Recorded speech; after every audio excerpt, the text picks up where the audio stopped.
नमस्कार, छत्तीसगढ़ की बात हमारे साथ में आपका बहुत बहुत स्वागत है और मैं हूं आपके साथ अमृता। आज बात छत्तीसगढ़ में वायरल हुई भाजपा की सूची की। छत्तीसगढ़ में विधानसभा चुनाव के लिए भाजपा की दूसरी सूची वायरल हो गई है। इस सूची के वायरल होते ही प्रदेश में बवाल मच गया है, क्योंकि सूची में कुछ नाम ऐसे भी थे जो 15 दिन पहले ही पार्टी में शामिल हुए थे। उधर दिग्गज नेताओं ने कहा कि प्रधानमंत्री नरेंद्र मोदी और अमित शाह की कॉन्फिडेंशियल सूची लीक कैसे हो गई।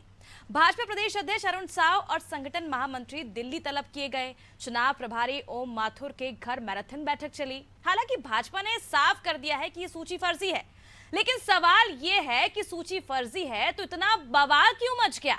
उधर कांग्रेस ने भाजपा पर तंज कसते हुए कहा कि भाजपा के भीतर गुटबाजी है, जिसके जवाब में भाजपा ने कहा कि हमारी अधिकृत सूची पहले ही जारी हो चुकी है। कांग्रेस अपनी सूची की फिक्र करे जो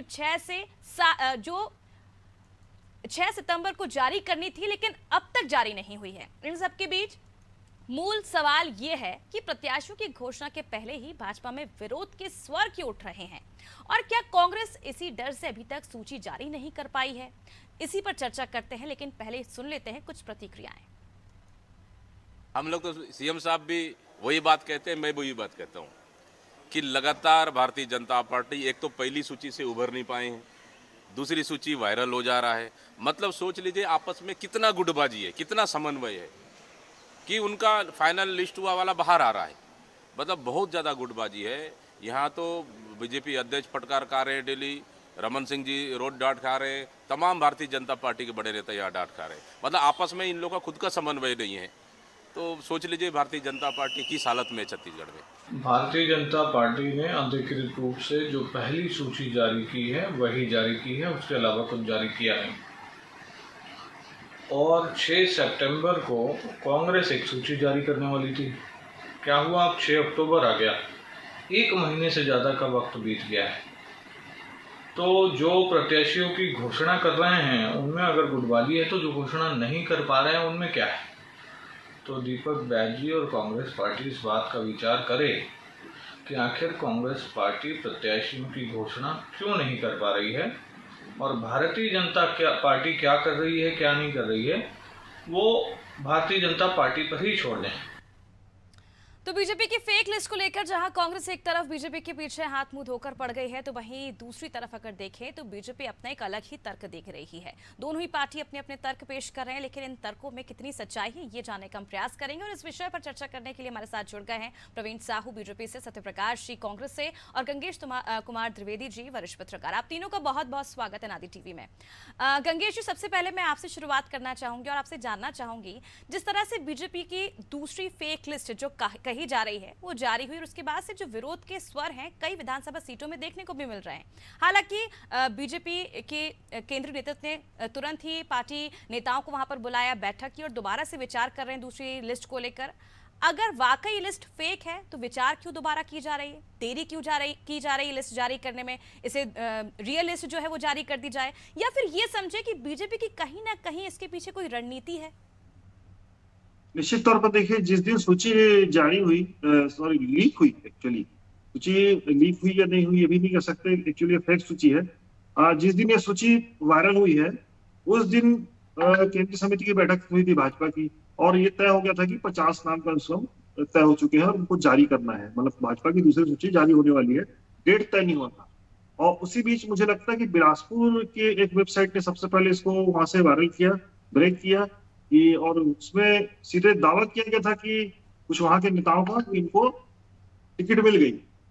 वहां से फिर ये सूची पूरी वायरल हुई और एक तरह से माहौल सा बन गया कि मतलब कहीं ना कहीं यहाँ पर ये सेकेंड सूची है, लेकिन आधिकारिक रूप से अभी तक कोई घोषणा भाजपा की तरफ से नहीं हुई।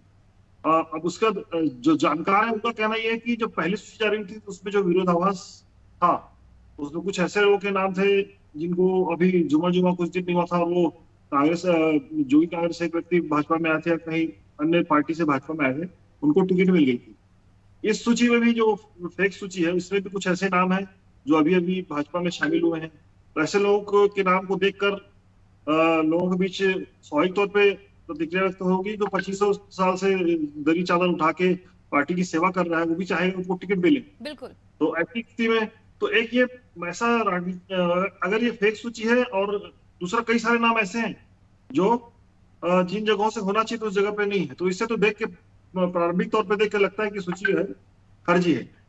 बिल्कुल लेकिन जी। बात यह है कि उसमें ऐसा भी कहा जा रहा है कि जो जानकार है राजनीति के, उनके बीच इस बात की चर्चा है कि भाजपा ने ये फेक सूची के अंदर से ही किसी ने ये फेक सूची वायरल करके जनता के बीच या अपने कार्यकर्ताओं के बीच रुझान जानने का प्रयास किया, कहीं ज्यादा विरोध तो नहीं होगा इनके आने से, या उनमें बिल्कुल कुछ नाम जो ज्यादा है उनको कहीं और से टिकट दी जाए, भले उस जगह से न दी जाए, इनके बिल्कुल आने से गंगेश जी, विरोध कहीं ना तो कहीं ये भी काफी चर्चा है कि कहीं ना कहीं बीजेपी ने अपनी पार्टी कार्यकर्ताओं का, पार्टी का मन टटोलने के लिए ये फेक लिस्ट बिल्कुल। जारी की है। चलिए प्रवीण जी, आपका रिएक्शन ले लेते हैं। प्रवीण जी, आपसे जानना चाहेंगे, आखिर अगर ये फेक लिस्ट है तो इतना बवाल क्यों मच रहा है? सबसे पहले तो मैं भारत माता की जय कहूंगा। जय छत्तीसगढ़। आपके सम्मानित चैनल के सभी दर्शकों को नमस्कार। आदरणीय गंगेश जी, भाई सत्यप्रकाश जी और अमिता जी, नमस्कार आपको। देखिए, मैं सरल शब्द में कहूं तो फेक सूची वायरल हुई है और वायरल फीवर कांग्रेसी मित्रों को हो चुका है। एक कारण ये है कि 6 सितंबर को उनकी पहली सूची जारी होनी चाहिए थी और आज 6 अक्टूबर हो गया, इनकी पहली सूची नहीं आ पाई। हमने जब पहले सूची जारी की थी तो तब हम मानते थे और स्वीकार करते थे जो 21 सीटों पर प्रत्याशी घोषित गए वो हमारी कमजोर सीटें थी। ये कहते थे वो सीटें इनकी मजबूत है। आज 1 महीना बीत गया, इनकी डेडलाइन के बावजूद इनकी पहली सूची नहीं आ पाई, इसलिए इनको तकलीफ हो रही है। और जिस प्रकार कांग्रेस में अंतरकलह चरम सीमा पर है, लगता है कि भाई अंतिम समय पर ही इनकी सूची पर आएगी। और इस सूची की बात करूं तो हमारे प्रदेश अध्यक्ष और हमारे नेतृत्व ने कह दिया है कि ये सूची प्रमाणित नहीं है। जब भी प्रमाणित सूची आएगी तो प्रमाणित पटलों के माध्यम से ही आएगी। जिस भी व्यक्ति ने वायरल किया है उस पर कार्रवाई होगी, या जो भी जिसमें चैनल ने वायरल किया वो उसके लिए स्वयं जिम्मेदार होंगे। लेकिन पार्टी की अधिकृत सूची अभी तक आई नहीं है और कोई भी विरोध का बात नहीं है। जब टिकट की घोषणा ही नहीं हुई है तो उसका विरोध क्यों? देखिए, और ये तो स्वाभाविक सी बात है, चाहे भाजपा हो चाहे कांग्रेस हो, प्रत्येक राजनीतिक पार्टी में सभी दावेदार अपने अपने क्षेत्रों से होते हैं। तो यदि किसी क्षेत्र में अगर अनेक दावेदार हो, टिकट तो केवल एक को ही मिलेगा। लेकिन हमारे एक तरीका है। प्रवीण जी, क्या मेरी आवाज आप तक पहुंच पा रही है? जी, मैं सुन पा रहा हूं आपको। प्रवीण जी, जिस तरह से आप कार्रवाई की बात कर रहे हैं, तो आप मुझे पहले ये बताइए कि गुटबाजी बीजेपी के अंदर चल रही है, फिर कांग्रेस इसमें कैसे बीच में आ गई कि कांग्रेस ने फेक लिस्ट जारी की होगी?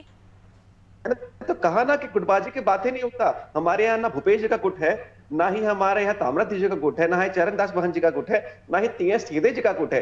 एक गुट टीएस सीधे जी का है जो कहता है कि वादे पूरे नहीं हुए, वहीं भूपेश बघेल जी कहते हैं कि पूरे वादे पूरे हो गए। नहीं प्रवीण जी, बात बिल्कुल सही है। आपके पास तो सीएम चेहरा भी नहीं है। सत्यप्रकाश जी, आपसे ये जवाब ले लेती हूँ मैं। अगर फेक लिस्ट जारी हुई है तो आप इतना बवाल क्यों कर रहे हैं? आपकी तो पहली सूची में जारी नहीं हुई छत्तीसगढ़ में अभी तक। देखिए अमिता जी, एक बात मैं बोलना चाहूंगा कि हमारी लिस्ट की बात चाहे वो 6 सितंबर की बात हो, चाहे 16 अक्टूबर को आए, या मैं एक चीज बोल सकता हूँ कि नॉमिनेशन के दिन 90 सीटों पे हमारे कैंडिडेट रहेंगे, इतना तय। देखिए, एक चीज मैं बोलूंगा कि इनकी ये वायरल सूची जो हुई है वो क्यों हुई है? देखिए, 15 साल सरकार में थे, मतलब 3 चुनाव में कभी उन्हें जमीन तरह कार्यकर्ता पूछा नहीं, उनको सम्मान दिया नहीं। देखिए, आप तीनों चुनाव आप देख लीजिए, वही विधायक रहे, वही मंत्री बने, वही मलाई खाए हैं, वही उन्हीं की वजह से सरकार चली गई, तो सब वही करते रहे। कार्यकर्ता का भी पूछा नहीं, और अभी भी वही हो रहा है। कार्यकर्ताओं से पूछा नहीं जा रहा है। जिस क्षेत्र में प्रत्याशी घोषित करना चाह रहे हैं वहां के कार्यकर्ताओं से नहीं पूछा जा रहा है, वहां की जनता से नहीं पूछा जा रहा है। तो इसकी वजह से ये सब चीजें हो रही है। और मैं तो बोल रहा हूँ वायरल सूची में ये हालत है, जब ऑफिशियल आएगा तो कुर्ता फाड़, मार पीट, कुर्सी पे क्या नहीं होगा। और एक चीज मैं बताना चाहूंगा कि प्रवीण साहू जी इतना गहराई से बातें कर रहे हैं, मगर ये चीज क्यों नहीं बता रहे कि इनके गुट कौन कौन से? ब्रिजमोहन जी गुट का अलग चल रहा है, राजेश मोहन जी अलग चल रहा है, रमन सिंह जी अलग चल रहा है, मगर मैं उस पर नहीं जाऊंगा। मैं प्रमाणित तौर पर एक बात बताना चाहूंगा अमिता जी।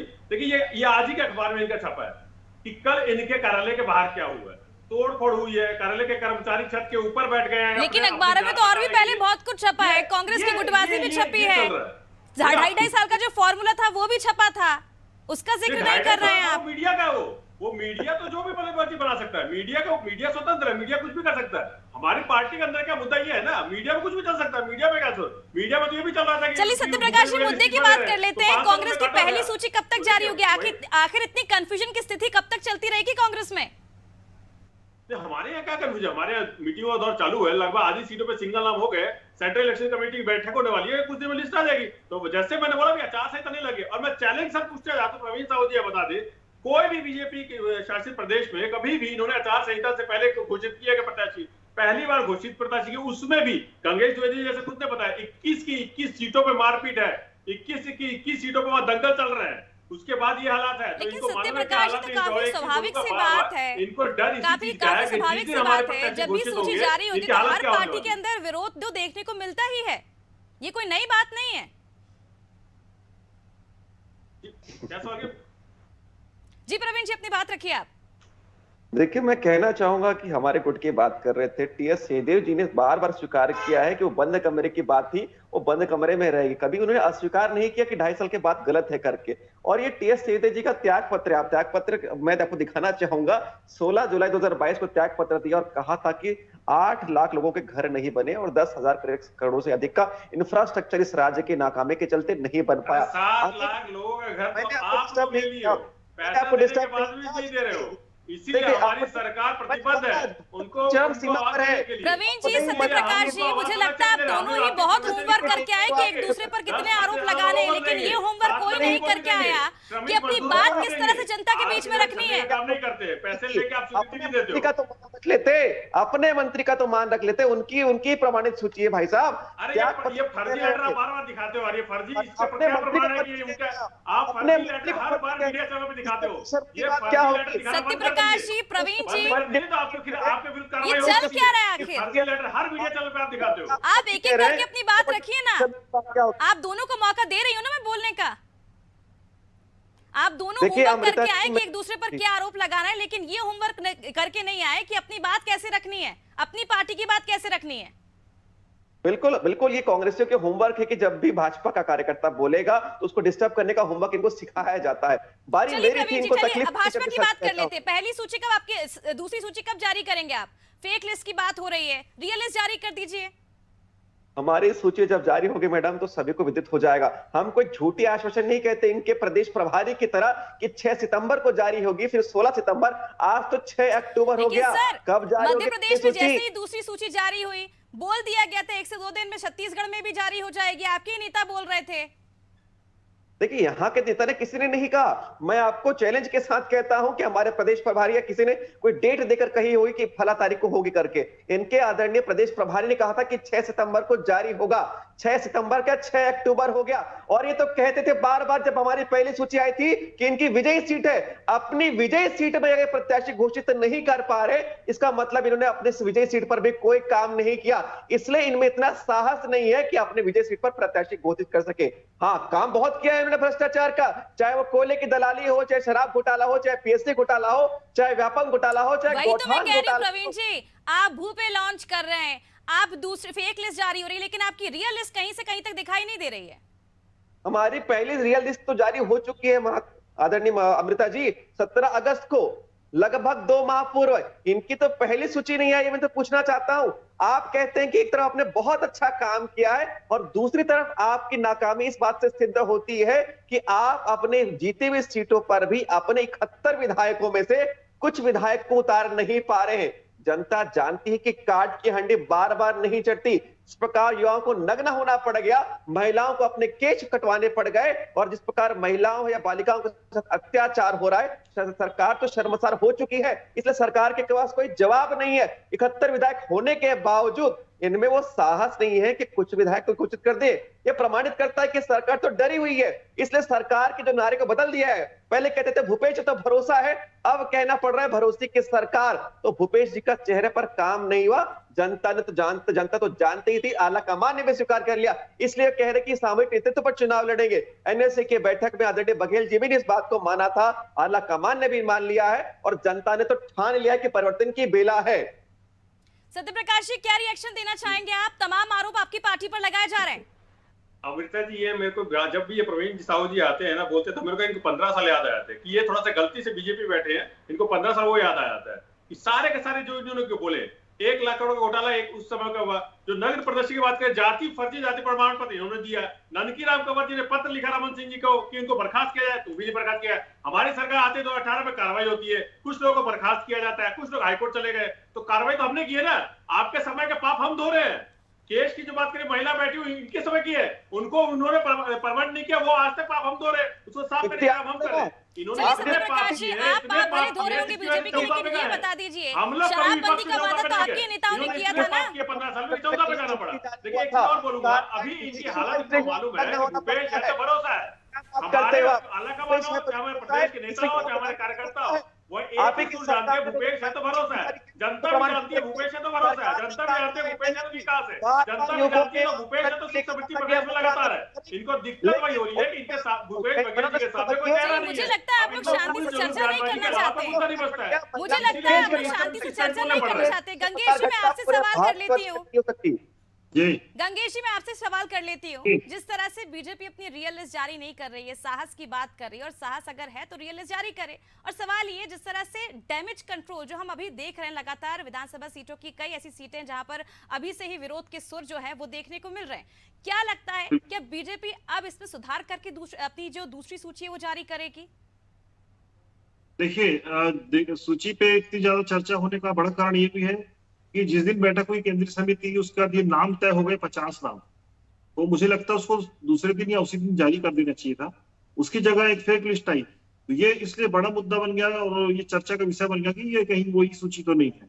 और निश्चित तौर पर इससे अगर ये बात सही है तो कहीं ना कहीं इसमें जो जहां विरोधाभास आ रहा है, यहाँ पे लग रहा है कि कैंडिडेट को लेकर विरोध होगा, तो जो फाइनल सूची वास्तव में जो आधिकारिक जारी होगी, मुझे लगता है सुधरी हुई जारी होगी और उसमें सही जगह पे सही कैंडिडेट को उतारेंगे भाजपा वाले, मुझे ऐसा लगता है। गंगेश जी, जिस तरह से कुछ देर पहले आप कह रहे थे कि पत्रकारों के बीच में ये चर्चाएं भी हैं राजनीतिक में कि बीजेपी ने शायद खुद ही लिस्ट जारी की होगी ताकि ये भाप ले कि किस सीट पे ज्यादा विरोध देखने को मिल रहा है, क्या ये एक रणनीति का हिस्सा है? ये भी समझ ले, क्या जिस तरह से कांग्रेस अपनी पहली सूची बहुत सोच समझ के जारी करी, तो कहीं ना कहीं बीजेपी के अंदर भी घबराहट है इसे लेकर?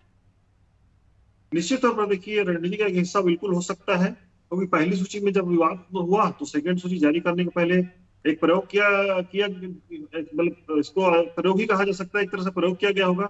और इसमें एक बड़े नेता का नाम भी आ रहा है, ऐसा नहीं कि खाली ये हवा हवाई बातें हैं, इसमें एक बड़े नेता का नाम भी आ रहा है कि उन्होंने ये सूची लीक की। इस तरह की बात भी चर्चा में है कि भाजपा के बड़े नेता के यहाँ से सूची लीक हुई है जो उस बैठक में मौजूद थे। तो ये इस वजह से चर्चा और ज्यादा बढ़ गई और इसका ये प्रयोग है तो निश्चित तौर पर भाजपा के लिए फायदेमंद भी है। और मुझे लगता है ऐसा प्रयोग करने में हालांकि चर्चा का विषय है, लेकिन कोई बुराई भी तो नहीं है अगर उसमें सही रेक्टिफाई हो, अगर अच्छे कैंडिडेट आते हैं और जिताऊ कैंडिडेट अगर भाजपा उतारती तो भाजपा को इसका फायदा होगा।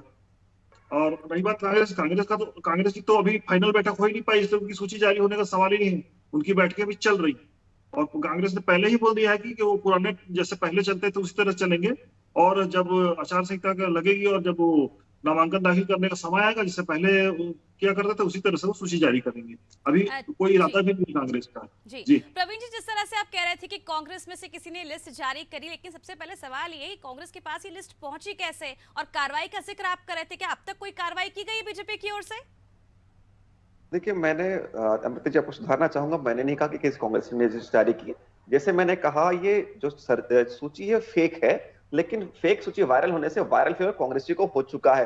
ये जानते हैं कि अपनी सूची पर काम नहीं कर पा रहे और हमारी सूची पर टिप्पणी करें। हमारी सूची जब आएगी तब आएगी, लेकिन जिस प्रकार दीपक बैज जी को मैं कहता हूं कि बहुत ही दयनीय स्थिति में आज वो बाइट दे रहे हैं, लेकिन मैं उनसे पूछना चाहता हूं कि उनको शक्तियां प्रदान कब की जाएंगी। आप प्रदेश के माननीय अध्यक्ष कांग्रेस पार्टी की लोकतांत्रिक पार्टी कहते हैं, लेकिन पता नहीं लोकतंत्र को पहले पूछ क्या होना है यार, ओम माथुर को तो पूछ नहीं रहे, रमन सिंह जी को पूछ नहीं रहे, आप अपना पहले कर देखो, दूसरे के ऊपर सब बात किया करो। पूछ रहा हूं कितना उनको लेकिन प्रवीण जी, क्या आपको ऐसा नहीं लगता कि इस बार पार्टियों के सामने चुनौतियां कम नहीं है? बताइए ना, अमित शाह जी तो आके सब तैयारी आपकी ले रहे हैं, सब बैठ कर अमित शाह जी ले रहे हैं, सब तैयारी अमित शाह जी कर रहे हैं। सत्यप्रकाश जी एक मिनट, प्रवीण जी, क्या आपको ऐसा नहीं लगता कि इस बार चुनाव में पार्टी के सामने चुनौतियां बहुत है? पहले तो सूची जारी नहीं हो पा रही है दूसरी, और अगर सूची जारी होती है तो बवाल भी बहुत मच रहा है पार्टी के अंदर। देखिए अमृता जी, मैं बार बार कह रहा हूं हमारी सूची जारी नहीं हुई है। ये तो एक फेक सूची है जिसके वायरल होने से कांग्रेसी मित्रों को वायरल फीवर हो रहा है। वही तो मैं कह रही हूँ, चुनौती सामने है ना, दूसरी सूची अभी तक जारी नहीं हो पाई है, पहले से बवाल हो रहा है और बवाल के पहले ही डैमेज कंट्रोल कैसे करेगी पार्टी? हमारी इस पार्टी बहुत आगे है, इसलिए हमने 21 सीटों पर प्रत्याशी घोषित कर दिया है। ये तो कांग्रेस मित्र कहते थे कि उनकी विजयी सीट है, लेकिन सर तो समय भी बीत गया ना। ठीक है मैडम, आपकी पार्टी दावा कर रही थी कि कांग्रेस अपनी पहली सूची में जारी नहीं कर पाएगी, हम अपनी दूसरी सूची जारी कर देंगे। बिल्कुल, जब समय आएगा तो हम जारी कर देंगे, लेकिन मैं तो पूछ रहा हूँ कि 6 सितंबर 6 से 6 अक्टूबर हो गया, कब जारी होगी आपकी सूची? चलिए इनको सत्य तो प्रकाश, इसका घोटाले जवाब करने दे की दीजिए। 1 महीने से ऊपर हो रहा है, आपकी सूची कब जारी होगी, पार्टी की पहली सूची? देखिए अमित जी, मैं वही बोलूंगा कि हम कोई भाजपा के साथ थोड़ी ना चलेंगे, उन्होंने कर दिया तो हम करेंगे। जैसे मैंने बोला कि इन्होंने खुद ने पहली बार ऐसा किया है। क्या तो लेकिन सर भाजपा से तो इसका लेना देना नहीं है ना, आपकी पार्टी तो पहले ही कह रही थी 6 तारीख को सूची जारी कर देंगे, लेकिन 1 महीने से ज्यादा वक्त हो रहा है अब। केंद्रीय चुनाव समिति की बैठक होने वाली है, कुछ दिनों में लिस्ट आएगी। अभी चुनाव नहीं है कल या परसों। नए राजीव कि नॉमिनेशन के दिन 90 के 90 कैंडिडेट हमारे होंगे और 90 में से 75 प्लस लेके आएंगे। इनको फिर 4 पे जाना पड़ेगा, ये भी तय है। लेकिन इनके सबसे बड़ा मुद्दा यही है कि भूपेश बघेल जी के सामने के पास कोई है नहीं। चलिए गंगेश जी, आपसे सवाल कर लेती हूँ। मैं आपसे जानना चाहूंगी आखिर क्या वजह है जो कांग्रेस को इतना लंबा वक्त लग रहा है पहली सूची जारी करने में? कांग्रेस डरी हुई है। वही तो मैं बोल रहा हूँ ना कि क्या दिक्कत क्या है। प्रवीण जी, मेरा सवाल आपसे नहीं, गंगेश जी से। जी ये तो गंगेश हमेशा हुआ है, कई बार तो चुनाव आचार संहिता लगने के बाद ही होता है। हमेशा लिस्ट आती है चुनाव आचार संहिता लगने के बाद। अभी तो आचार संहिता भी नहीं लगी है, तो इसमें हड़बड़ी किस बात की है? भाई बात ये होगी कि अगर हम सत्य प्रकाश जी, मैंने आपको बोलने का मौका दिया, अब मैं गंगेश गंगेश जी से सवाल कर रही हूँ, कृपया उनको बोलने दीजिए। हाँ जी, कांग्रेस की तरफ से देखिए आधिकारिक तौर पे इस बात की घोषणा की गई है कि अभी वो सूची जारी नहीं करेंगे। उनके प्रदेश के मुख्य प्रवक्ता उन्होंने ये बात कही कि हमारी जो सूची है परंपरागत तरीके से जारी होगी। आचार संहिता लगने के बाद जब वो नामांकन का वक्त आएगा उसके पहले जैसे जारी होती पहले उसी तरह से जारी होगी। तो कांग्रेस का स्टैंड एकदम क्लियर है, उनकी बैठकें भी चल रही है, तो इसीलिए उनकी सूची जारी नहीं हो रही।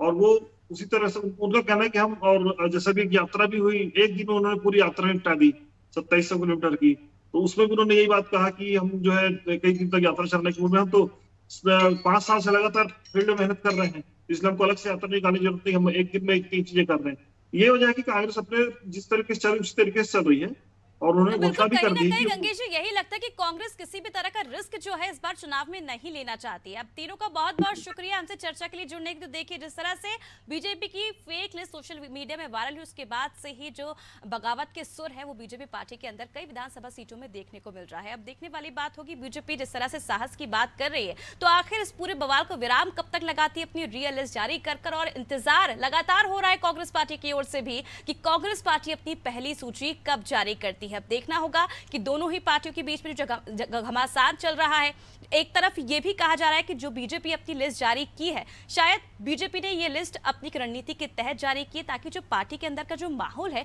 वो केंद्रीय नेतृत्व को पता चल सके और डैमेज कंट्रोल जल्द से जल्द हो सके। लेकिन अब देखने वाली बात हो कि ये लिस्ट कितनी सच्ची है और कितनी फेक है, ये तो आने वाला समय ही बताएगा, वक्त ही बताएगा जब बीजेपी अपनी रियल लिस्ट जारी करेगी। फिलहाल मुझे दीजिए इजाजत और आप देखते रहे नादी टीवी। नमस्कार।